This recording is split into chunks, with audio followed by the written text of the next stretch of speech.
मैं joint family में रहती थी। दादा का बहुत बड़ा घर था। सभी चाचा ताया की फैमिली इसी घर में रहती थी। सबके अलग अलग पोर्शन बने हुए थे। दादा तो मर चुके थे, लेकिन घर पर बड़े ताया का हुक्म चलता था। अब भी हमारे घर में एक ही टेबल पर खाना खाया जाता था। मेरे पापा 4 भाई थे। मैं अपने पापा की पहली औलाद थी। मुझसे छोटी एक बहन थी और सबसे छोटा एक भाई। मेरे पापा भाइयों में सबसे छोटे थे। मेरे सब कजिन्स की शादियां हो चुकी थीं और काफ़ी कजिन्स की तो आपस में ही शादियां हुई थीं। लेकिन मेरे जोड़ का कोई भी रिश्ता हमारे ख़ानदान में मौजूद नहीं था, इसलिए मेरा रिश्ता आउट ऑफ फैमिली में तय हुआ था। सब कुछ ठीक चल रहा था। आज तक कभी हमने शादी के लिए हॉल बुक नहीं करवाए थे, क्योंकि हमारे दादा का घर ही बहुत बड़ा था। बहुत बड़ा फैला हुआ आंगन था, वहीं सबकी शादियां अरेंज की जाती थीं। बहुत बड़ा सहन था। अब भी वो आंगन किसी हॉल की तरह बहुत ही खूबसूरती से डेकोरेट किया गया था। मेरे होने वाले दूल्हा बहुत ही खुशशक्ल नौजवान था, जिसका नाम आमिर था। मैं इस रिश्ते से बेहद खुश थी और शादी के बाद मुझे दुबई चले जाना था। दुल्हन बनाने के लिए मुझे एक ब्यूटिशियन घर पर ही आई हुई थी। हमारे ताया अब्बू को ये बात बिल्कुल पसंद नहीं थी कि घर की लड़कियां पार्लर में जाकर तैयार हों, इसलिए ब्यूटिशियन घर पर ही आकर दुल्हन बनाकर जाते थे। सब कुछ ठीक लग रहा था। मेरे चेहरे पर खुशी थी। पिछले 6 महीने से मैं आमिर के साथ मंसूब थी। फ़ोन पर उससे बातें भी होती थीं, इसलिए दिल में आमिर की जगह बन जाना नेचुरल सी बात थी। कल ही वो मुझे फ़ोन पर कहने लगा, हिना, शादी का लहंगा मैंने तुम्हारे लिए खुद पसंद किया है, तुम उसमें बेहद हसीन लगोगी।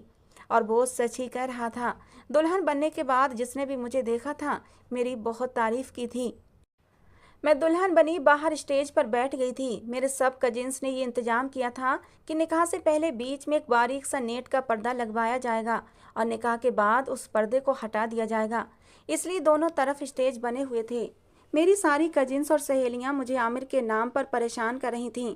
दुल्हन बने हुए मुझे 2 घंटे गुजर चुके थे। अब तो सब लोग ही बारात के आने का बेसब्री से इंतजार कर रहे थे, क्योंकि रात के 11 बज गए थे। मेरे पापा ने कई बार मेरे ससुर को फ़ोन किए थे, लेकिन वो लोग बस यही कह रहे थे कि बस अभी हम निकलने ही वाले हैं। आपको तो पता है ऐसे कामों में देर हो जाती है। लेकिन 11:30 होने के बाद तो मेरे पापा को गुस्सा आने लगा। कहने लगा, हमने आपसे पहले ही कहा था कि हमारे घरों में वक्त की बहुत पाबंदी की जाती है। और उसके बाद जो बात मेरे होने वाले ससुर ने बताई थी, उसने तो जैसे हम सब पर कयामत ही तोड़ कर रख दी थी। वो कहने लगे, हम खुद बहुत परेशान हैं, ना जाने आमिर कहाँ चला गया है। हमें कब से उसी का इंतजार है। हम तो 10 बजे ही बारात लेकर निकल जाते, लेकिन आमिर कुछ देर का कहकर गया था और अभी तक लौटा नहीं है। उसका फ़ोन भी बंद जा रहा है। जैसे ही वो आता है हम बारात लेकर पहुंच जाएंगे। लेकिन ये देर तो लंबी से लंबी होने लगी थी। धीरे धीरे रात का 1 बज गया था। लोगों में अब बातें होने लगी थीं कि ज़रूर कोई गड़बड़ है। मेरा दिल यूं था कि सूखे पत्ते की तरह कांप रहा हो। सब मेरे पापा से कहने लगे, ये लोग बहाने बना रहे हैं। लड़के की शादी उसके माँ बाप ने उसकी मर्जी के बगैर जबरदस्ती करवाई होगी, तभी वो घर से भाग गया है। अब आपकी बेटी पर तो दाग लग गया है। जिस लड़की की बारात ना आए उससे भला कौन शादी करता है। भाई, आपकी बेटी से शादी करने के लिए अब कोई नहीं आने वाला। ऐसी लड़कियों के घर की दहलीज पर कोई उन्हें बिहाने नहीं आता, जिनकी बारात या तो वापस लौट जाए या फिर आए ही नहीं। हमारे समाज में ऐसी लड़कियों को मनहूस कहा जाता है। मेरे पापा हालांकि अपने भाइयों में सबसे छोटे थे, लेकिन उस वक्त उनकी रंगत बिल्कुल सफ़ेद पड़ चुकी थी। अपनी उम्र से काफ़ी बड़े लगने लगे थे। अपने पापा की हालत देखकर मेरे भी आंसू बहने लगे थे। वहाँ मौजूद मेहमान अब वापसी के लिए पर तोल रहे थे कि मेरे ताया ने एक ऐसा फैसला सुनाया कि जिसने मेरे पैरों के नीचे से ज़मीन निकाल दी थी। कहने लगा, ये लड़का हमारी इज्जत के साथ खेल गया है। इसने हमें समझा क्या है, हमारी बच्ची का तमाशा बनाएगा और हम खामोशी से देखते रहेंगे। हिना की शादी आज ही होगी, आज ही उसका निकाह होगा। ये सुनकर हम सब लोग हैरान हुए थे। सबसे ज़्यादा हैरत तो मुझे हो रही थी, क्योंकि मेरे ताया के तो सारे बच्चे शादीशुदा थे। ताया अब्बू कहने लगे, हिना का निकाह समीर से किया जाएगा। ये सुनकर तो मेरे होश उड़े थे। जितनी हैरान मैं थी, उतना ही हैरान समीर भी था। वो मेरे पापा से बड़े भाई का सबसे छोटा बेटा था और मुझसे 4 साल छोटा था और मुझे बहन की तरह समझता था। मुझे अप्पी अप्पी कहता था। अभी सिर्फ 15 साल का था। जब उसने ये सुना तो सबके सामने कहने लगा, ताया अब्बू क्या हो गया है आपको? आप कैसी बातें कर रहे हैं? हिना अप्पी मुझसे 5 साल बड़ी हैं। मैं उन्हें अपनी बड़ी बहन की तरह मानता हूँ। मैं ये निकाह नहीं करूँगा और ना ही मेरी निकाह की कोई उम्र है। उसकी बात 100% ठीक थी, लेकिन जब से दादा का इंतकाल हुआ था हमारे घर में फैसला ताया अब्बू के ही चलते थे। उन्होंने बुरी तरह से समीर को डांट दिया। कहने लगे, खबरदार, ये हमारी इज्जत का मामला है, इसलिए चुपचाप यहाँ बैठो और निकाह करो। लेकिन समीर ने साफ मना कर दिया। मैं खुद भी ये नहीं चाहती थी। मेरा और उसका कोई जोड़ ही नहीं था। समीर का इनकार करना था कि जोरदार थप्पड़ मेरे बड़े चाचा ने समीर के मुंह पर मारा। कहने लगे, तुम्हें समझ नहीं आता? तुम्हारे बड़े पापा ने क्या कहा है? हमारे घर की इज्जत का सवाल है। अगर तुमने कोई और बकवास की तो मैं तुम्हारा हाल बिगाड़ के रख दूंगा। सारी औरतें सहमी हुई खड़ी थीं। मर्दों के फैसले के आगे किसी औरत को बोलने का हक नहीं था। मगर थप्पड़ खाने के बाद भी उसने यही कहा कि मुझे ये जोर जबरदस्ती का रिश्ता मंजूर ही नहीं है। चाहती तो मैं भी यही थी कि ये निकाह ना हो, लेकिन मेरा तो खुद ही तमाशा बन चुका था। आमिर ने मुझे जलील करके रख दिया था। फ़ोन पर तो मुझसे बड़ी मीठी मीठी बातें करता था। लगता ही नहीं था कि ये रिश्ता उसकी मर्जी से नहीं हुआ है, ज़बरदस्ती उस पर थोपा गया है, जो एंड टाइम पर भाग गया था। समीर के पापा ने समीर को मारा, यहाँ तक कि उसकी नाक और होंठ के करीब से खून बहने लगा था। चेहरे पर नील पड़ चुके थे। मुझे उस पर तरस आने लगा था, लेकिन मैं अपनी ज़बान से इनकार का हक नहीं रखती थी कि खुद ही अपने मुंह से इनकार कर देती। रोते हुए समीर ने निकाह किया था। मैं तो बिल्कुल बेजान बुत की तरह थी। वो तो इनकार का हक रखता था, लेकिन हमारे यहाँ लड़कियों को बोलने की अनुमति नहीं दी जाती थी, इसलिए मैंने कोई भी शब्द अपने मुंह से नहीं निकाला था। मैंने सोचा था कि समीर से कह दूंगी कि मेरे हिस्से की बदकिस्मती पर उसे रोने की ज़रूरत नहीं है, वो जब चाहे दूसरी शादी कर सकता है। मेरा क्या है, बिना शादी के भी मुझे अपने घर की दहलीज पर ही बैठना था। अब समीर की बीवी बनकर एक नाम नहिज रिश्ते के लिए घर पर बैठ जाऊंगी। निकाह के वक्त मौलवी साहब ने यह कहा कि लड़का तो राजी नहीं है और ये ज़बरदस्ती की शादी है, ये शादी नहीं हो सकती। तो मेरे चाचा कहने लगे, इस बेवकूफ़ को क्या पता कि इसके लिए क्या बेहतर है और क्या नहीं। वैसे भी अभी ये 18 साल का नहीं हुआ है, इसलिए इसका बली होने के नाते मैं इसका फैसला करने का हक रखता हूँ। खैर, मेरा निकाह समीर के साथ हो चुका था। रोते धोते मेरी विदाई भी हुई थी। बदनामी तो हो ही चुकी थी, बस एक इज्जत की चादर से ढांप कर मुझे मेरी माँ ने समीर के साथ विदा कर दिया था। जैसे ही मैं समीर के कमरे में जाकर बैठी, बड़ी चाची यानी कि समीर की माँ मेरे पास आई और कहने लगीं, बड़े भाई साहब भी बड़े ही जज्बाती हैं। हमें भी तुम्हारी बारात के ना आने का बेहद दुख और अफसोस है, लेकिन तुम खुद सोचो, मेरे बच्चे का इसमें क्या कसूर था? वो तो अभी 11वीं क्लास में पढ़ रहा था और भाई साहब ने किस तरह से उसके साथ ज़बरदस्ती करके निकाह करवा दिया। मेरे बच्चे का सारा चेहरा मार मार कर सुझा दिया है। चाची के शिकवे जारी थे, लेकिन मैं क्या कह सकती थी? एक ज़बरदस्ती का बांधा गया रिश्ता था। और उसके बाद जो बात चाची ने मुझसे कही थी, मेरी तो आंखें शर्म से झुक गई थीं। उस बात को सुनकर मेरा जी चाहा ये ज़मीन फटे और मैं उसमें समा जाऊं। चुल्लू भर पानी में डूब मरना किसे कहते हैं, शायद उस वक्त मुझसे बेहतर कोई नहीं जानता होगा। चाची कहने लगी, मेरा बेटा हर बात से अनजान है। मुझे तो लगता है अभी तक ठीक से जवान भी नहीं हुआ। उसे नहीं पता सुहागरात में क्या करते हैं, इसलिए तुम भी उससे दूर ही रहना तो ज़्यादा बेहतर है तुम्हारे लिए। मुझे तो लगता है तुम्हें कुछ साल इंतजार करना पड़ेगा।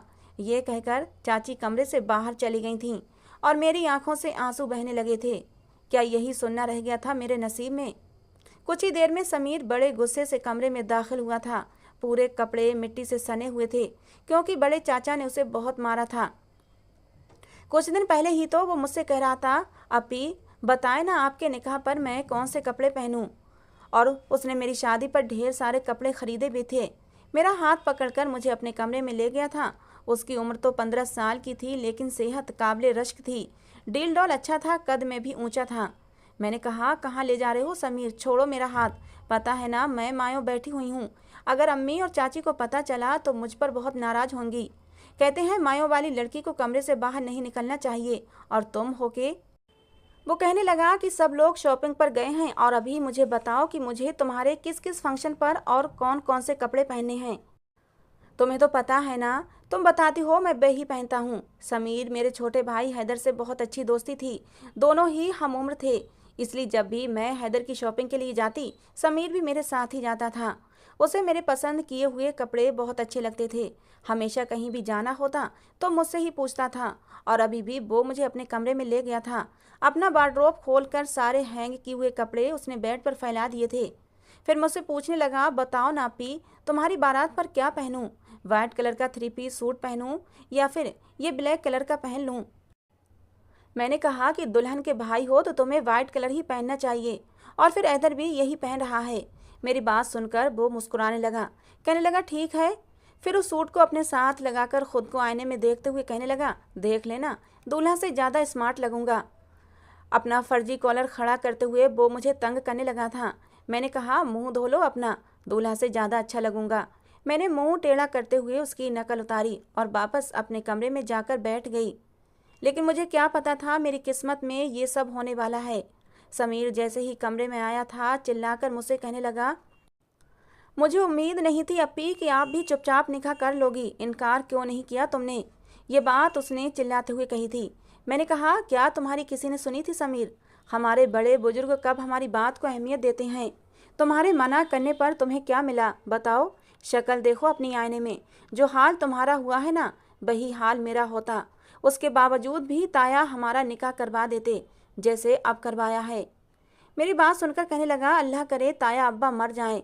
मैंने समीर के मुंह पर हाथ रख दिया। मैंने कहा, समीर ऐसा नहीं कहते। लेकिन वो गुस्से से बिखरा हुआ था। कहने लगा, ऐसा भी होता है कहीं? बारात तुम्हारी नहीं आई और दूल्हा तुम्हारा नहीं पहुंचा और निकाह मेरा पकड़ के करवा दिया। यूं भी जबरदस्ती के रिश्ते किए जाते हैं भला? मेरी कोई उम्र थी शादी की? मैंने तो तुम्हें हमेशा बड़ी बहन की तरह समझा है। अप्पी कहता हूँ मैं तुम्हें। ताया अब्बा को ये भी शर्म नहीं आई कि वो क्या कर रहे हैं? पकड़कर मुझे अपनी ही बहन का पति बना दिया। लानत है हमारे घर के बुजुर्गों पर बात तो उसकी ठीक थी। मुझे उसकी बात सही लग रही थी, क्योंकि मैंने कभी हैदर और समीर में फ़र्क नहीं समझा था। वो तो मुझसे ट्यूशन पढ़ने भी आया करता था और मैं उसके कान तक खींच देती थी। जब वो टेस्ट याद नहीं करता था तो मैं उसकी अच्छी खासी खिंचाई कर देती थी। और अब ताया अब्बा के जज्बाती फैसले ने तो हमें एक दूसरे से नज़रें मिलाने के काबिल नहीं छोड़ा था। दूसरी तरफ मेरे दिमाग में तो अभी तक ये उलझन नहीं सुलझी थी कि आखिर आमिर ने मेरे साथ ऐसा क्यों किया, क्यों उसने मेरी ज़िंदगी बर्बाद करके रख दी थी। मैं यही सोच रही थी जब समीर की आवाज़ पर चौंकी थी। समीर ने कहा कि तकिया पकड़ो और जाकर सोफे पर सो जाओ, क्योंकि मुझे अपने बेड पर सोने की आदत है। खैर, मैंने तकिया पकड़ा और सोफे पर जाकर लेट गई। क्या कुछ नहीं सोचा था मैंने अपनी शादी के हवाले से? कितने सपने सजाए थे मैंने अपनी शादी के लिए। कोई बिना वजह बताए इतनी बड़ी सजा कैसे दे सकता है जो आमिर ने मुझे दी थी। अगले दिन रात को ताया अब्बू ने समीर को अपने कमरे में बुलाया था। लगभग 2 घंटे के बाद वो कमरे में वापस आया था और बड़े गुस्से में था। मैंने कहा, क्या हुआ? ताया अब्बू ने तुमसे जो क्या कह दिया जो तुम इतने गुस्से में हो? वो कहने लगा, साला बुढ़ा सठिया गया है इस उम्र में, लेकिन मैं वो सब कभी नहीं कर सकता जो ताया मंसूर अली चाहता है। समीर इस कदर गुस्से में था कि ताया अब्बू के बारे में बात करते हुए सारे अदब लिहाज भूल गया था। मैंने कहा, समीर इधर बैठो। मैंने उसे बाजू से पकड़ा और सोफे पर बैठा दिया। पानी का गिलास उसे दिया। पानी पीने के बाद ही वो कुछ नॉर्मल हुआ था। मैंने कहा, अब बताओ क्या कहा है ताया अब्बू ने? कहने लगा, ताया अब्बू कहते हैं अगले हफ्ते तुम्हारा वलीमा है, इसलिए अपना वलीमा पक्का करने के बारे में सोचो। अब तुम्हारी शादी हिना से हो गई है तो वो तुम्हारी बीबी है और तुम दोनों के बीच में अब कोई दूरियां नहीं रहनी चाहिए। उसकी बात सुनकर तो मुझे भी ताया अब्बू की सोच पर अफसोस हुआ था। समीर की हालत ऐसी थी कि वो अभी रो देगा। मैंने कहा, तुम फिक्र मत करो, हम ऐसा कोई भी रिश्ता नहीं निभाएंगे। वो कहने लगा, मैं निभा भी नहीं सकता। मैं सोच रहा हूँ यहाँ से भाग जाऊँ अप्पी, आप ही सबको समझाएं। इन सब की बातें मुझे पागल कर देंगी। वो 15 साल का लड़का रिश्ते की नजाकत को समझ ही नहीं पा रहा था और हमारे घर के बुजुर्ग उससे जो कह रहे थे वो सरासर गलत था। मैंने कहा, तुम ताया अब्बा से कुछ मत कहना, सबके सामने यही जाहिर करना कि हम दोनों में सब कुछ ठीक है। बस कमरे के अंदर हम एक अच्छे दोस्त की तरह रहेंगे, जैसे पहले रहते थे। मेरी बात सुनकर वो मेरी बात मान गया था। लेकिन कुछ दिन बाद जब वो कॉलेज जाने के लिए तैयार हुआ तो ताया अब्बा का एक नया हुक्म आ गया। कहने लगे, समीर आज के बाद तुम कॉलेज नहीं जाओगे। सब लोग नाश्ता कर रहे थे, मैं समीर के साथ ही बैठी हुई थी।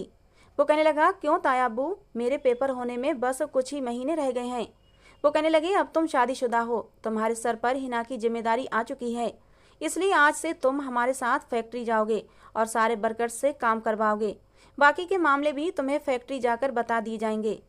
पहली बार मैंने ताया अब्बा की बात पर मुंह खोला था।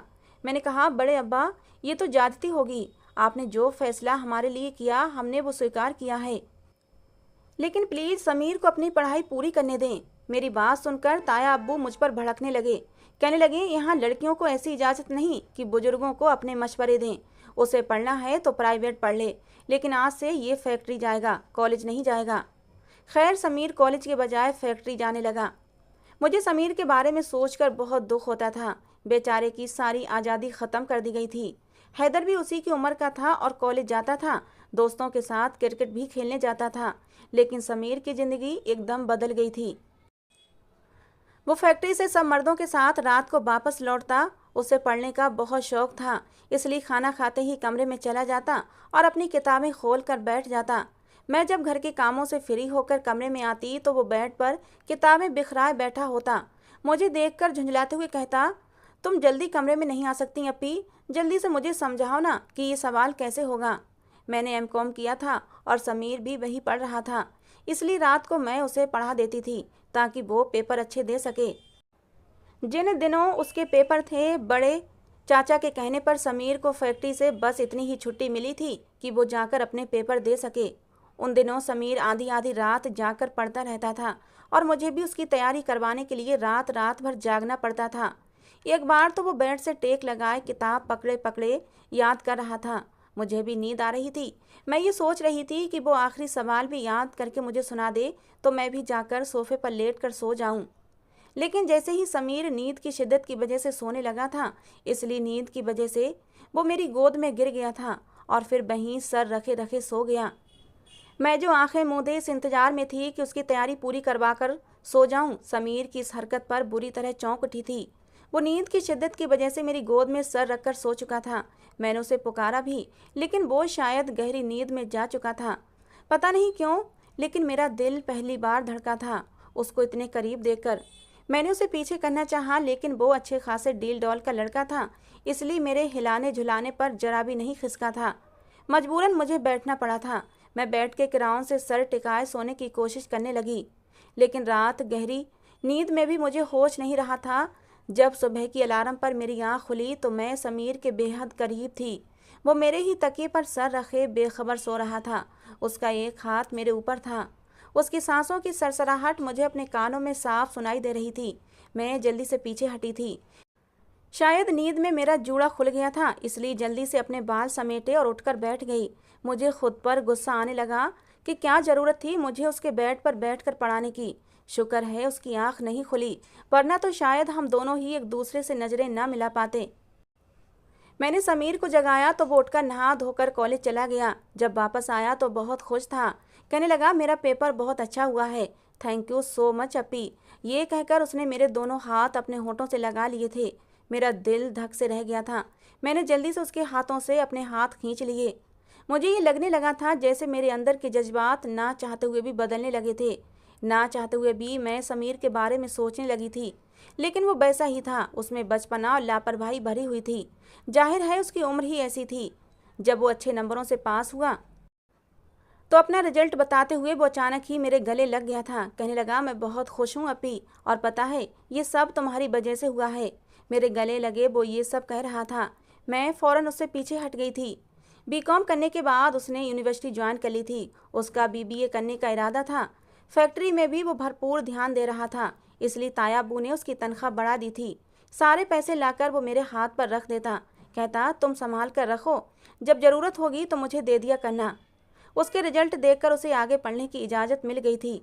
हमारी शादी को 4 साल हो गए थे, लेकिन हम अब भी दोस्तों की तरह रहते थे।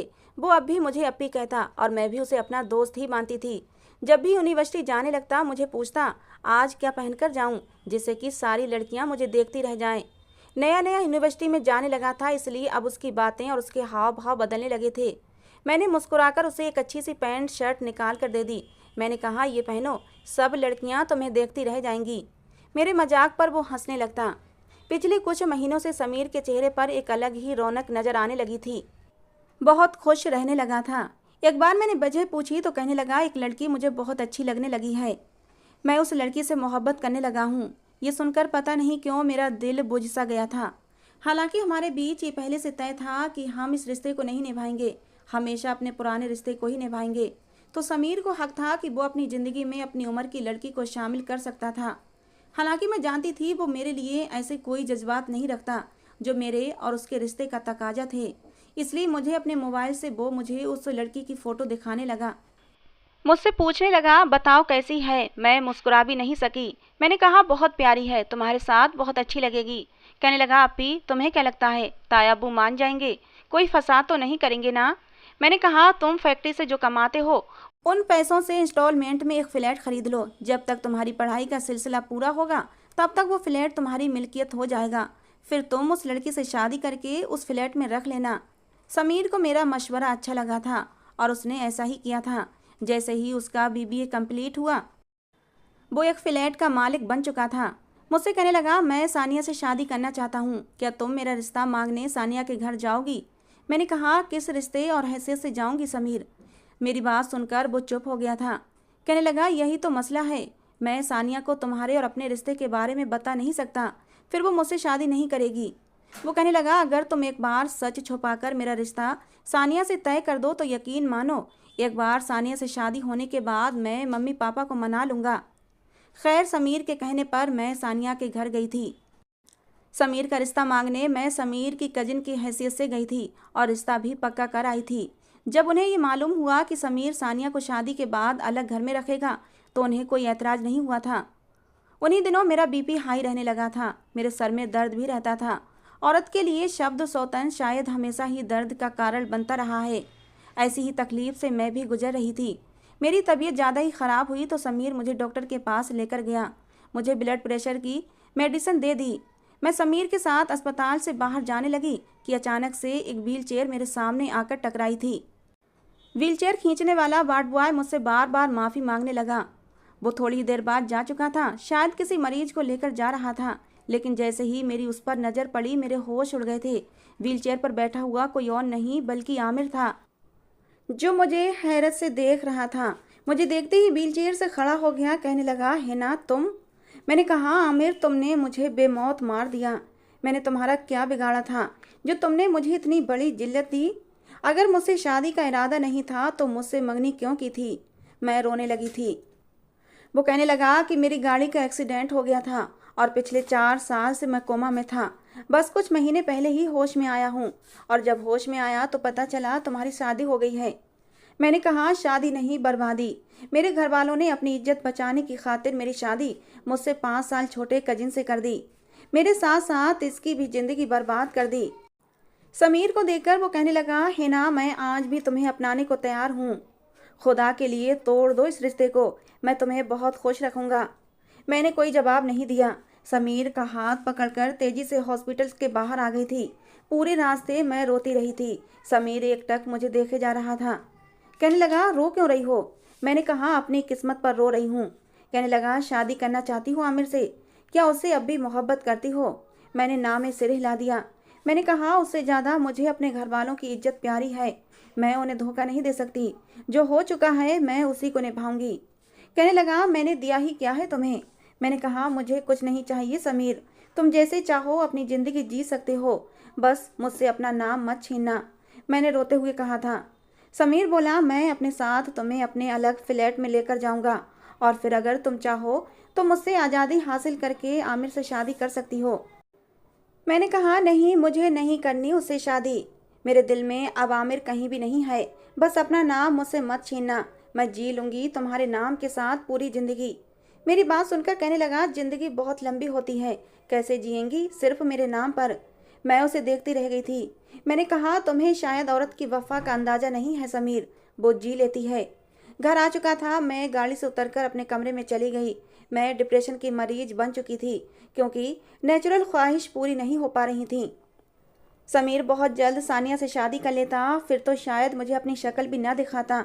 रात को जब समीर कमरे में आया तो मैंने अपना तकिया उठाया ताकि सोफे पर जाकर सो जाऊं। कहने लगा, है ना, मेरे सर में दर्द है, प्लीज़ मेरा सर दबा दो। मुझे उसके मुंह से सिर्फ हिना सुनकर हैरत हुई थी, क्योंकि इससे पहले वो मुझे अपी कहकर बुलाया करता था। खैर, मैं उसका सर दबाने लगी। कहने लगा, मेरी हर बात फौरन क्यों मान लेती हो? इसलिए कि मेरी बीवी हो? पहले तो मुझे डांट भी देती थी, मेरे कान भी खींच लेती थी, लेकिन अब तो मेरी छोटी से छोटी बात भी मान लेती हो, इनकार नहीं करती हो। आखिर क्यों? मैंने कहा, रिश्ते बदल गए हैं। निकाह के 2 बोल से मर्द की हैसियत बदल जाती है, चाहे वो उम्र में छोटा ही क्यों ना हो। वो मुझे देखकर कहने लगा, मैंने सानिया से शादी करने से इनकार कर दिया है। उसकी बात सुनकर मेरा हाथ उसके सर पर रुक गया था। मैंने कहा, क्यों? कहने लगा, उससे कोई भी शादी कर लेगा। मैं जानता हूँ वो मुझसे इतनी मोहब्बत नहीं करती कि मेरे बगैर मर जाएगी, ना ही शायद मुझे उससे इतनी मोहब्बत है। मैंने कहा, फिर भी तुम्हें हक है अपनी ज़िंदगी अपनी मर्जी से जीने का। वो कहने लगा, और तुम्हें? तुम सिर्फ कुर्बानी के लिए रह गई हो। हिना, बोलो, जवाब दो। उसने मेरे दोनों हाथ थाम लिए थे और उठकर भी बैठ गया था। कहने लगा, आज मैं कामयाबी के जिस मकाम पर खड़ा हूँ सिर्फ तुम्हारी वजह से हूँ।